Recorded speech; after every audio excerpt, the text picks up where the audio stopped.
Hello everyone, in this video I will show you how to transfer photos from Android phone to USB drive. So let's begin our video. First of all, you just need this converter.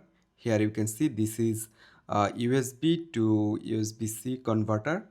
I just need to connect on my USB drive first of all. So here you can see I just connect.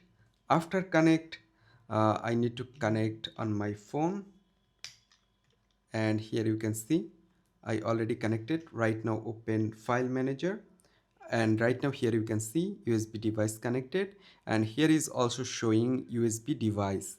So right now you just need to select image, and I select this on, and I just need to copy it. So after copy, select your USB device.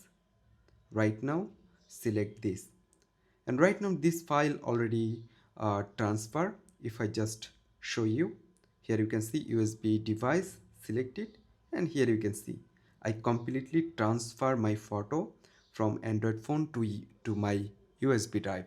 So I hope you can understand. Thanks for watching this video.